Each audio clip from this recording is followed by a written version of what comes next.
로마서의 주제는 로마서 1장 17절 속에 담겨 있습니다. 바울은 하박국 2장 4절의 말씀을 인용하면서 오직 의인은 믿음으로 말미암아 살리라 그렇게 주장했습니다. 여기에는 두 가지 내용이 담겨 있고요. 바울이 로마서에서 두 가지를 말씀하고 있다는 사실입니다. 오직 의인은 곧 예수님을 믿는 믿음으로 의롭다함을 얻는 의인은 그런 의미입니다. 그래서 바울이 첫 번째 말하고자 한 진리는 예수님을 믿는 믿음으로 우리가 의롭다함을 얻는다는 사실입니다. 로마서 1장부터 11장까지 해서 이 말씀을 하고 있고요. 자, 그 다음에 또 하나가 있습니다. 오직 의인은 믿음으로 말미암아 살리라. 믿음으로 의롭다함을 얻은 의인은, 믿음으로 구원받은 의인은 이제 믿음으로 살아야 됩니다. 믿음의 삶에 대해서 바울은 또 말씀하고 있습니다. 이 부분은 로마서 12장부터 16장까지 해서 말씀하고 있습니다. 바울이 지금 두 가지를 말씀하고 있죠. 믿음으로 의롭다함을 얻는 진리와 그리고 믿음으로 사는 삶, 이 두 가지를 말씀하고 있는 겁니다.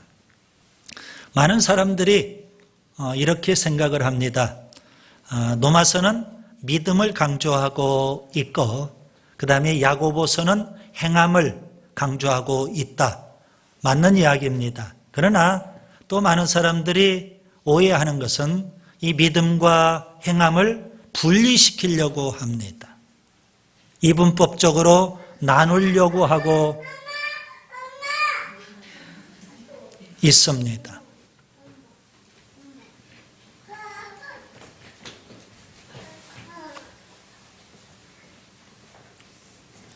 여러분, 믿음과 행함은 절대 나눌 수 있는 것이 아닙니다. 동전의 양면과 같습니다. 믿음이 있다면 반드시 행함으로 나타나야만 됩니다. 바울은 로마서 14장 23절에서 믿음을 따라 하지 아니하는 것은 다 죄니라 그랬습니다. 자, 우리가 믿음을 갖고 있다면 이제는 믿음으로 살아야 될 겁니다. 저는 지난 시간 로마서 12장에서 믿음으로 산다는 것, 이것을 하나님의 뜻대로 사는 것이라고 표현해 드렸습니다. 믿음으로 산다는 것은 내 뜻대로, 내 하고 싶은 대로, 내 소신대로 산다는 의미가 아니라 하나님의 뜻대로 산다는 의미입니다. 그런데 믿음의 분량에 따라서 하나님의 뜻을 우리가 분별하는 것도 차이가 있겠죠.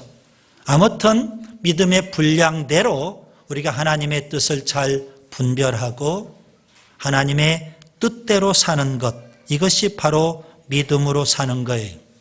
로마서 12장에서 우리가 어떻게 믿음으로 살 수 있을까요? 바울은 세 가지를 말씀했어요. 첫째, 우리의 몸을 거룩한 산제물로 하나님 앞에 드려야 된다는 겁니다. 우리의 몸, 우리의 삶 자체가 하나님 앞에 영광이 될 수 있기를 바랍니다. 그 다음에 두 번째로는 하나님이 주신 직분과 은사대로 우리가 교회를 섬겨야 된다는 겁니다. 하나님은 우리에게 교회를 주셨어요. 그 교회를 잘 섬길 수 있도록 우리에게 직분과 은사를 주신 겁니다. 그 다음에 세 번째, 세상은 참 악해요. 그 악한 세상이지만 우리가 선행으로 악한 세상을 이기며 살아야 된다는 겁니다. 이것이 바로 하나님의 뜻대로 사는 삶이고 믿음으로 사는 삶입니다. 오늘은 로마서 13장입니다. 악한 세상에 우리가 나아가서 살아야 되는데요. 바울은 또 다른 측면에서 오늘 세 가지를 우리에게 말씀해 주고 있습니다. 세상에 나아가서 우리가 살 때 어떻게 사는 것이 믿음의 삶일까요? 세 가지 측면을 좀 고려해 봐야 됩니다. 하나는 사회적인 측면입니다. 1절부터 7절까지 공의를 세우라는 겁니다. 그 다음에 두 번째로는 율법적인 측면입니다. 8절부터 10절까지입니다. 사랑을 실천하라는 겁니다. 그 다음에 세 번째는 시대적인 측면입니다. 11절부터 14절까지 영적으로 각성하라는 겁니다. 오늘 이 세 가지를 중심으로 말씀을 드리도록 하겠습니다. 첫째, 따라서 합시다. 공의를 세우자. 1절부터 7절까지를 보세요. 여러분, 우리가 어떻게 하면 공의로운 사회를 만들어갈 수 있을까요? 우리가 사는 이 사회가 정말 공의로운 사회가 된다면 얼마나 좋겠습니까? 여러분, 이 공의로운 사회는 구호로 되는 것 아니지 않습니까? 우리가 어떻게 사느냐에 따라서 우리 사회가 공의로운 사회가 될 수도 있고 그러지 못할 수도 있기 때문에 우리의 역할이 참 중요합니다. 특별히 두 가지 측면에서 우리가 좀 고려해 봐야만 됩니다. 하나는 백성의 입장에서입니다. 또 하나는 통치자, 권세자의 입장에서입니다. 바울은 오늘 본문에서 이 두 가지 측면을 다 말씀하고 있어요. 먼저 백성의 입장에서 우리가 한번 어떻게 하면 공의로운 사회를 만들 수 있을까? 바울은 세 가지를 우리에게 말씀해 주고 있어요. 첫째, 1절과 2절에 보면 권세자들에게 복종하라는 겁니다. 왜 복종해야 될까요? 그 권세는 하나님이 주셨기 때문에 그래요. 그래서 권세자들에게 복종하지 않고 거스르는 것, 불복종하는 것은 곧 하나님의 명령을 거역하는 것이 된다고 바울은 설명하고 있습니다.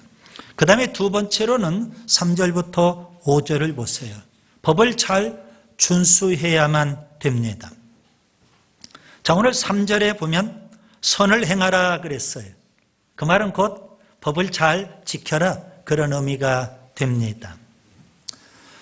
여러분, 우리나라가 공의로운 사회가 되려면 백성된 오늘 우리들이 법을 잘 준수하며 살아야 되는 겁니다. 법을 어기면 거기에 대한 대가를 치를 수밖에 없는 거예요. 왜 그렇습니까? 사회의 질서를 위해서, 공의로운 사회가 되도록 하기 위해서 그렇습니다. 그 다음에 세 번째로는 6절과 7절에 보시면 조세, 관세를 잘 바치라는 겁니다. 달리 표현하면 국민의 의무를 다해야 된다는 겁니다. 오늘 우리에게 주어진 국민으로서의 의무가 있죠. 흔히 우리가 학교에서 배우지 않았습니까? 4대 의무가 있어요. 그 4대 의무라는 것은 뭘까요? 납세 의무가 가장 우선적이죠. 납세 의무, 그 다음에 남자라면 마땅히 국방의 의무가 있고요. 그리고 우리 모두가 다 교육의 의무도 있고요. 그리고 근로의 의무도 있는 겁니다. 이런 의무들을 우리가 잘 준수해 갈 때에 공의로운 사회를 우리가 만들어갈 수 있다고 바울은 설명하고 있어요. 이런 백성들만 열심히 그렇게 산다고 해서 공의로운 사회가 될까요? 그렇지 않습니다. 그 백성들을 통치하고 다스리는 위정자, 오늘 본문 표현대로 한다면 위에 있는 권세자들도 역시 공의로운 사회를 만들기 위해서 그들이 해야 될 일이 있는 겁니다. 세 가지를 우리가 생각해 볼 수 있겠죠.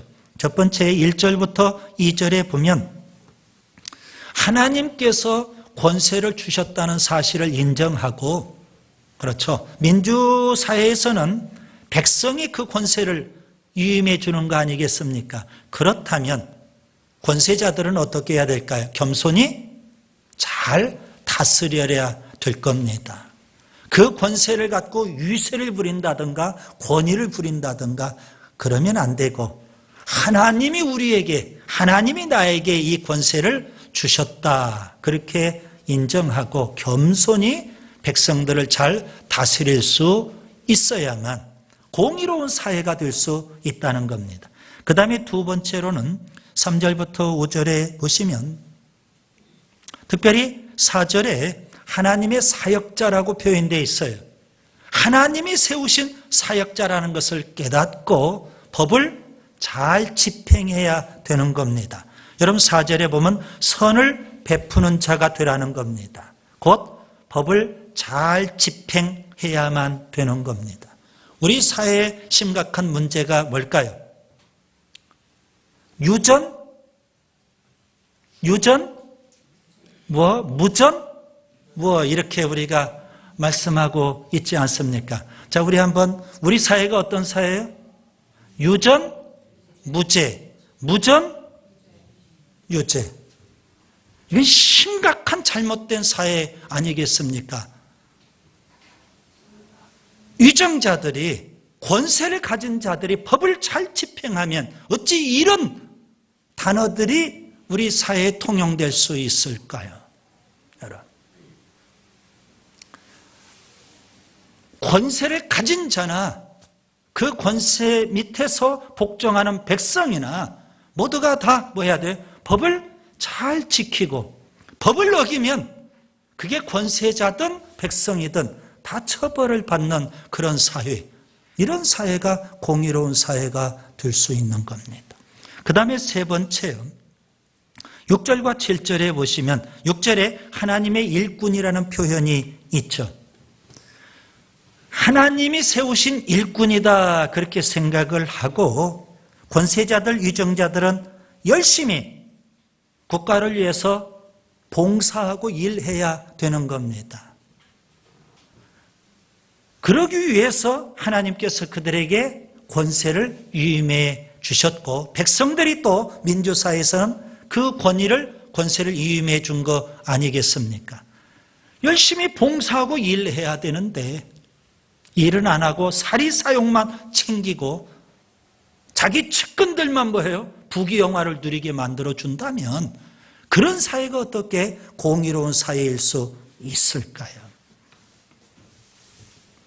백성도 잘해야 되지만 백성보다 더 중요한 게 누구예요?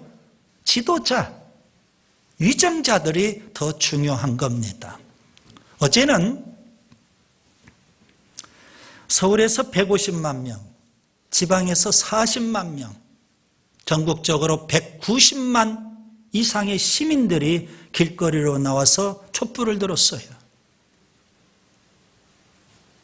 대통령 즉각 퇴진, 그걸 외쳤어요. 눈비가 내리는데도 불구하고 추위에도 아랑곳하지 않고 많은 시민들이 길거리로 나왔어요. 왜 그랬을까요? 공의로운 사회가 되지를 못했다는 겁니다. 대통령이 법을 어겼다는 겁니다. 백성들이 그냥 넘길 수 있는 수준을 넘어서 너무 엄청난 죄들을, 불법을 저질렀다는 겁니다. 이제 더 이상 참을 수 없다고 백성들이 즉각 퇴진을 지금 외치고 있는 거 아니겠습니까? 불의한 권력, 부패한 정권, 불법을 입수하는 지도자, 거기에 저항하는 것이 오늘 성경 말씀을 우리가 거역하는 것일까요? 1절, 각 사람은 위에 있는 권세들에게 복종하라고 했는데 무조건 복종하는 것만이 성경 정신에 맞는 것일까요? 저는 아니라고 생각을 해요. 오히려 그러한 불의한 권력에 저항하는 것이 바로 성경의 정신이고 예수 정신에 맞는 겁니다. 열왕기상 21장에 보면 북이스라엘의 아합 왕이 나옵니다. 그의 아내가 이세벨인데요, 이 아합 왕은 악한 왕이었습니다. 나봇의 포도원을 탐냈어요. 임금이 백성의 포도원을 탐내요. 그래서 결국 유언비어를 퍼뜨려 가지고 나봇을 살해해요. 그리고 그 포도원을 강탈해 버렸어요. 누가 하셔요? 하나님이 하셔요. 하나님께서 엘리야 선지자에게 말씀하셨어요. 엘리야 선지자가요, 이 불의한 권력 아합 왕에게 저항을 합니다. 하나님이 심판하실 겁니다. 다윗 사울 왕으로부터 엄청난 박해와 핍박을 받았어요. 그는 시편 58편에서 그러한 불의한 권력에 대해서 하나님 앞에 탄원하며 기도합니다. 하나님 심판해 주옵소서. 강력하게 불의한 권력에 저항을 해요. 20세기 아주 유명한 신학자가 있어요. 독일의 본헤퍼라는 신학자입니다. 그 시대에 2차 세계대전 때 독일의 나치 히틀러의 학정이 너무 엄청났어요. 거기에 분연히 이 젊은 목사님 신학자가 일어났어요. 저항을 했어요. 물론 바위에 계란 던지기일 수 있겠죠. 그렇지만 그는 목숨 걸고 저항을 했어요. 끝내 순교하기도 했죠. 불의한 권력, 부패한 권력, 불법을 저지르는 권력에 저항하는 것이 바로 성경의 정신에 맞는 것. 공의로운 사회를 우리가 이루기 위해서는 백성들이 어떻게 해야 돼요? 해야 될 일이 있어요. 더 중요한 것은 권력을 가진 지도자들이 더 잘해야 된다는 사실입니다. 그렇다면 어찌 백성들이 길거리에 나가서 촛불을 들겠어요? 오늘 우리 사회가 공의로운 사회가 될 수 있기를 바랍니다. 그 다음에 두 번째요. 따라서 합니다. 사랑을 실천하자. 이런 8절부터 10절을 보세요. 자, 하나님의 공의를 우리가 생각한다면 마땅히 또 하나님의 사랑도 생각해야만 됩니다. 어느 한편으로 치우치면 안 되죠. 하나님의 공의, 하나님의 사랑입니다. 하나님의 공의는 주로 사회법을 통해서 우리가 실현될 수 있을 거예요. 그러나 하나님의 사랑은 율법, 하나님의 말씀을 통해서 실현이 되는 거예요. 그래서 오늘 여러분 10절에 보면 사랑은 율법의 완성이라고 바울은 그렇게 표현을 했습니다. 그럼 우리가 사는 이 사회가 공의로운 사회가 될 뿐 아니라 사랑의 풍성한 사회가 될 수 있기를 바랍니다. 그러려면 예수 믿고 구원받은 우리들이 세상에 나아가서 우리가 사랑을 실천해 가야 된다는 사실입니다. 사랑을 실천하기 위해서 바울은 세 가지 지침을 우리에게 말씀하고 있어요. 그 첫 번째가 8절에 보시면 사랑의 빚을 지고 있다는 겁니다. 그래서 사랑의 빚진 자 심정을 갖고 우리가 우선적으로 사랑을 실천하라는 겁니다. 여러분, 빚진 자가 그 빚을 갚기 전까지는 부담스러워요. 마음에 무거운 짐이에요. 그렇기 때문에 하루속히 뭐 하는 거예요? 부채를 빨리 갚아버려야 돼요. 우리가 돈에 있어서만큼, 물질에 있어서만큼은 부채가 없을 수 있어요. 그런데 우리 모두는 다 사랑의 빚진 자예요. 하나님께서 우리에게 엄청난 사랑을 쏟아부어 주셨어요. 독생자 예수님 이 땅에 보내셔서 우리 죄를 지고 십자가에 죽게 하심으로 우리를 구원해 주셨어요. 그 사랑을 어찌 다 우리가 표현할 수 있겠어요? 그 사랑을 입은 자로서 이제는 사랑의 빚진 자 아닙니까? 이 사랑을 그대로 우리가 실천하고 아멘, 베풀고 아멘, 나누어야 되는 줄 믿습니다. 빚진 자 심정을 갖고 하는 거예요. 그래서 적극적으로 우선적으로 사랑을 베풀고 실천해야 되겠다는 거예요. 그 다음에 두 번째로는 10절에 보면 사랑은 이웃에게 악을 행하지 않는 거다 그랬어요. 여러분, 이웃에게 악을 행하지 않는 것도 이게 사랑이에요. 너무 세상이 악해요. 그리고 사람들이 너무 악질적인 경우가 많아요. 자꾸 해코지해요. 남 못 되는 것만 고소해해요. 눈 뜨고 있는데도 불구하고 코베어가는 세상이 되고 말았어요. 가만히 있으면 병신 취급을 받는 게 이게 세상이에요. 그러니 뭔가 뭐 해야 돼요? 짓밟힘을 당하지 않기 위해서 우리가 꿈틀거려야 돼요. 몸부림쳐야만 되는 그런 세상, 악한 세상이에요. 그렇다고 예수 믿는 우리들이, 구원받은 우리들이 악하게 행동해서야 되겠느냐? 이겁니다. 적극적으로 빚진 자 심정을 갖고 사랑을 베풀 뿐 아니라 소극적으로라도 우리가 악하게 행동하면 안 되겠다는 겁니다. 이것이 바로 사랑의 풍성한 사회를 우리가 만들어 가는 거예요. 그러면서 바울은 세 번째, 사랑은 율법의 완성이라고 또 표현했어요. 이 말씀을 좀 설명해야 될 것 같아요. 자, 예를 들면 십계명을 가지고 제가 좀 설명하려고 합니다. 십계명은 크게 둘로 나누어져요. 1계명부터 4계명까지는 하나님에 관한 계명이에요. 5계명부터 10번째 계명까지는 사람에 관한 계명이에요. 그 두 계명을 우리는 하나님 사랑, 이웃 사랑으로 그렇게 표현을 해요.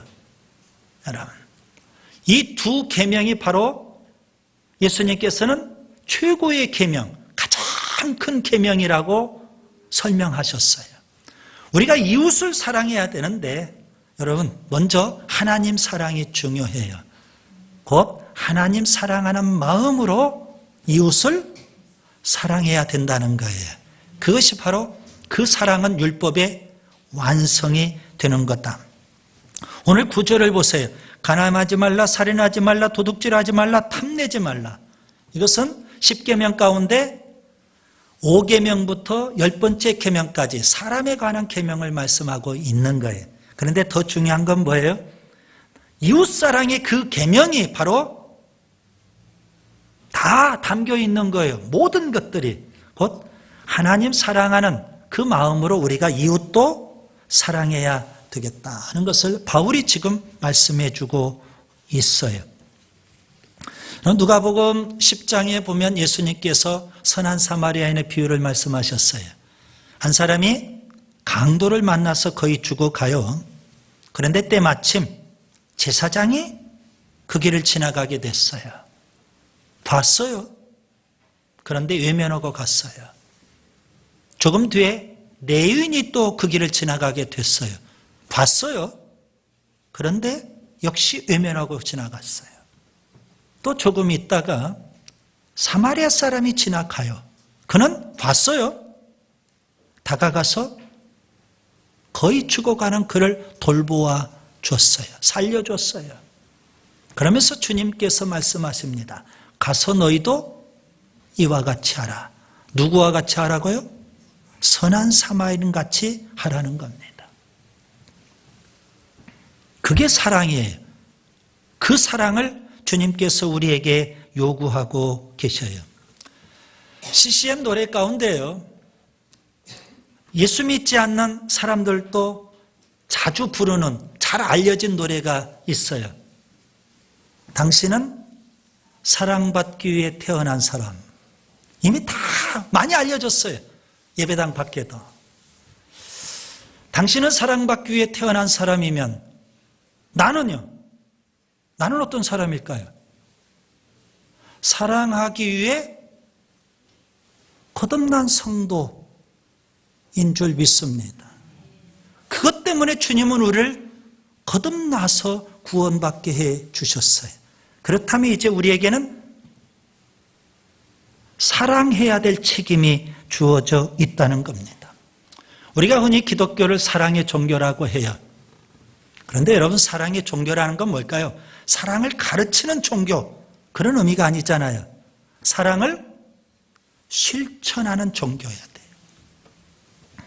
요한일서 3장 18절에 보시면 자녀들아, 우리가 말과 혀로만 사랑하지 말고 행함과 진실함으로 하자. 그런데 저는 이렇게까지 표현하죠. 제발 말로라도 좀 사랑을 표현해 보라고. 우리의 언어 속에 미운 감정들이 다 담겨 있어요. 가시가 담겨 있다고요. 그래서 제가 말로라도 제발 사랑을 표현해 보라는 거예요. 근데 한 걸음 더 나아가서 행함과 진실함으로 사랑해야 된다는 거예요. 20세기 아주 유명한 사람 가운데 슈바이처 박사를 모르는 사람이 없을 거예요. 누군가가 그에게 질문을 던졌어요. 당신같이 대단한 사람이 어찌 이런 곳에서 일하십니까? 그 질문에 슈바이처가 이렇게 대답했대요. 저는 말로 사람들을 감동시킬 만한 재주가 없습니다. 그래서 행동으로 사랑을 실천하는 것뿐입니다.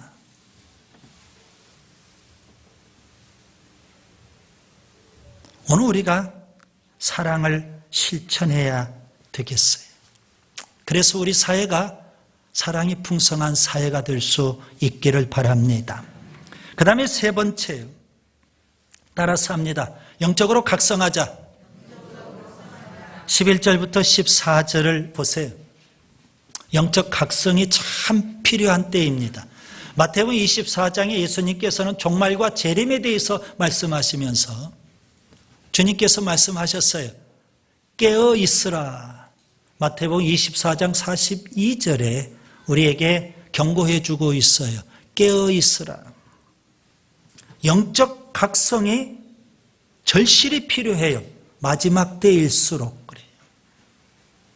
사무엘 선지자가 영적 각성을 외쳤죠. 그 시대, 사사시대의 영적 암흑이에요. 그 암흑을 깨우기 위해서 온 이스라엘은 미스바로 모이라. 사무엘상 7장 5절에 그렇게 위대한 애침을 했어요. 그래서 사사시대의 영적 암흑을 깨웠던 거예요.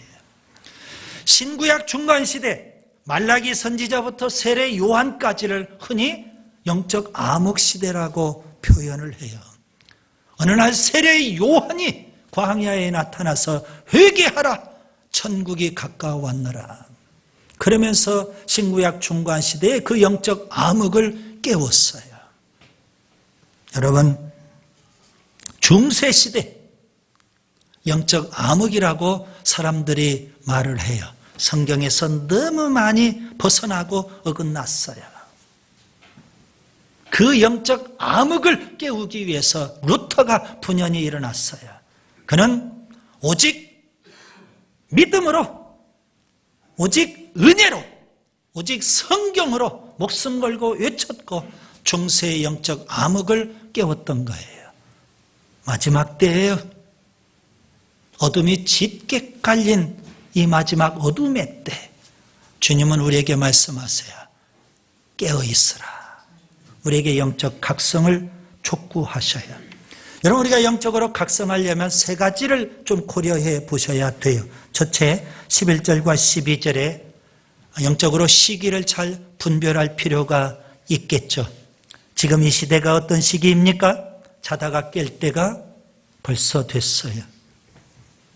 우리의 구원이 처음 믿을 때보다도 훨씬 가까웠어요.